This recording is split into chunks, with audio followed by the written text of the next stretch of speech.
En principal, Monsieur le chef du deuxième groupe d'opposition.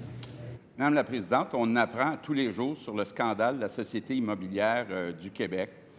Or, face à ce scandale, le premier ministre nous a dit « Oui, mais ça, c'était avant 2014. C'était sous l'ère de Jean Charest.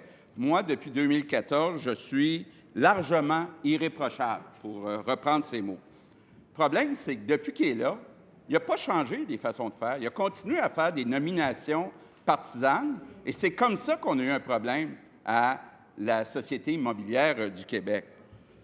Je lui donne des exemples. Josée Norreau, une ancienne candidate libérale, il l'a nommée vice-présidente de la Société immobilière. Louise Lambert, une grande donatrice libérale, c'est lui qui l'a nommée vice-présidente de la Société immobilière. Pas Jean Charest, lui. Depuis qu'il est là, lui, il a nommé plus de 60 libéraux à des postes clés dans des organisations. Quand va-t-il comprendre qu'il faut arrêter les nominations partisanes? Monsieur le premier ministre. Alors, Madame la Présidente, je soupçonne même qu'on a nommé des gens sympathisants à la CAQ. C'est possible. Oui. Parce que nous, on ne donne pas d'étiquette aux gens selon leurs affiliations politiques.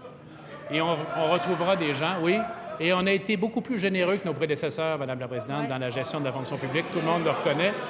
Généreux dans l'ouverture. Regardez les compétences.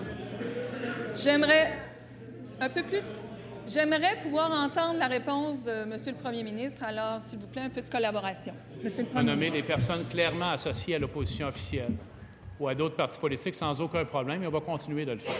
Parce que ce qui compte avant tout pour nous, c'est la compétence des gens. Il a nommé quelques gens, quelques personnes. Il dit donc devant la population qu'il doute de la compétence de ces personnes. Bien, qu'il le répète, qu'il nous explique pourquoi, selon lui, ces personnes n'ont pas la compétence requise pour occuper des fonctions qu'elles exercent. Je répète que notre façon d'agir est totalement éthique et irréprochable. On va continuer de se gouverner de cette façon. Ceci dit, je pense qu'on peut améliorer la façon dont on fait les nominations en général. On réfléchit actuellement sur cette question et je crois qu'on aura là matière à discuter au cours des prochains mois. En première complémentaire, Monsieur le chef du deuxième groupe d'opposition. Madame la Présidente, un drôle d'hasard, là. Plus d'une soixantaine de personnes, par hasard, toutes des libéraux. Quelle était la compétence de Pietro Perino pour devenir secrétaire général associé? Quelle était la compétence d'André Fortier, ancien chef de cabinet libéral, pour devenir secrétaire général associé? Quelle était la compétence de Pierre Hamelin pour devenir secrétaire général aux priorités, à part d'être un ancien attaché politique libérale? Quand va-t-il arrêter de nommer des petits amis libéraux?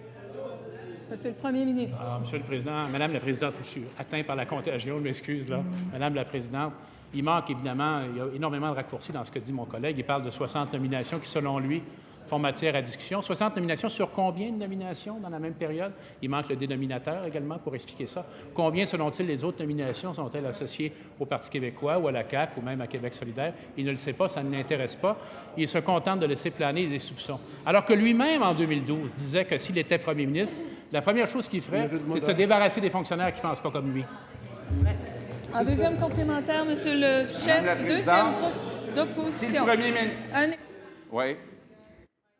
Silence, s'il vous plaît, pour permettre à Monsieur le chef du deuxième groupe de poser sa question. Demain, je vais continuer. J'en ai 68. J'en ai qui sont plus proches de lui. Isabelle Mérisy, qui était son attachée de presse, vice-présidente de la Régie des rentes. Christian Lessard, qui était son attaché, son conseiller principal. Il l'a nommé en charge de toutes les communications. Ce qu'on voit, c'est que le premier ministre, là, il a repris l'héritage libéral. C'est pour ça qu'on se retrouve avec des scandales libéraux. Monsieur le premier ministre. En août 2012, quand on veut des changements, on s'entoure de gens forts. Il détaille forts qui pensent comme nous.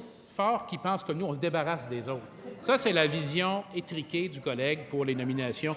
Nous, on pense que les gens doivent être nommés selon leurs compétences. Ces compétences, à ce que je sache, y compris les personnes qu'il a mentionnées, n'ont jamais été mises en question par qui que ce soit, y compris lui lorsqu'elles ont été publiées dans le bulletin hebdomadaire des nominations. Pourquoi aujourd'hui, tout d'un coup, ces personnes ne seraient plus compétentes alors qu'aucune remarque n'a été faite lorsque les nominations n'ont été faites?